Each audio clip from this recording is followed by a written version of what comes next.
The startups in our startup program, they're focusing on building for humans, human behavior, human routines.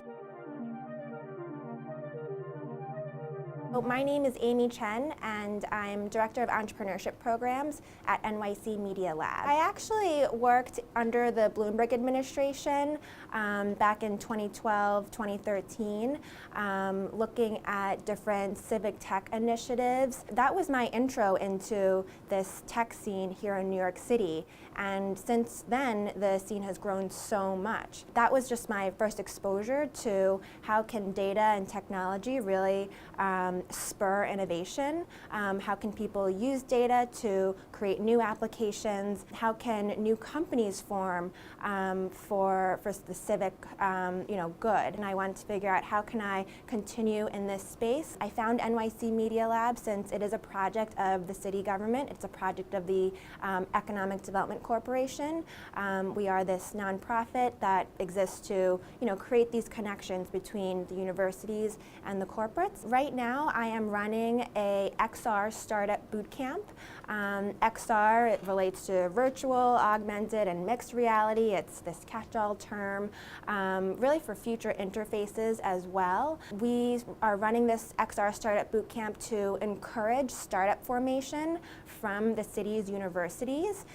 We know there are a variety of researchers, computer scientists, designers, data scientists, people who are working with VR and AR technology who want to commercialize what they're working on, who want to figure out what's the market potential of my idea. So our program is a lean launchpad program, really looking at the lean methodology for how to start a startup. We offer a curriculum as well as a cohort community for the startup teams from the university to join. They are trying to validate through customer discovery, does my idea have market potential? Can I find product market fit? We're offering them funding, we're offering them this community to be part of here in New York City that's solely focused on VR, AR. Really in this XR Startup Bootcamp, because the technology ideas are so early, we're taking a bet on the team just as much as maybe even more than we're taking a bet on the idea. The lean methodology that all of the startups in our program follow and what they learn focuses on how to find customers that actually relate to a particular problem that they're trying to solve with their technology. The lean methodology is this idea that you don't need a 20, 50-page business plan up front. You actually just need one canvas that allows you to actually have certain experiments along the way as you're developing what your product is for the market. This idea that you don't need to build up front in order to launch what your product is. One example that I give to just illustrate why we're trying to intervene now, as it's a good time for experimentation, just think of Netflix. We're trying to build for this streaming age when we're still in the DVD age. So how do we get our entrepreneurs to think in that way?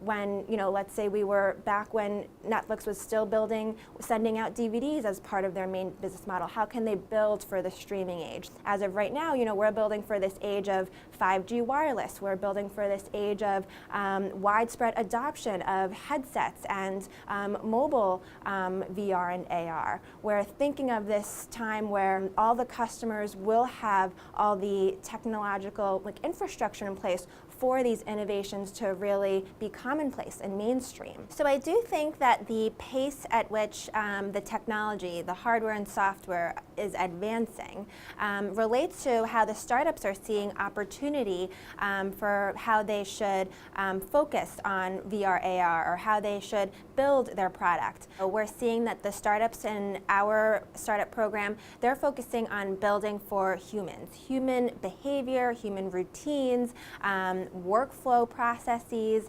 This is how they're considering focusing their technology applications. So as the hardware and software is advancing, they know they might have to change their idea to fit or be able to plug into a new platform or a new headset. But that's something that our entrepreneurs have in mind. They are using this lean methodology to consider who are these key hardware and software partners? How will we align our product development lifecycle with what our key partners are doing? Does that matter to the customer segment that we are going after? At the end of the day, we do teach empathy and this design thinking methodology to our entrepreneurs as well. How do they really meet the customer and understand the customer's human, behaviors and routines? How do they empathize with them? How do they understand how VR, AR could fit in with their normal everyday life, whether personal or professional?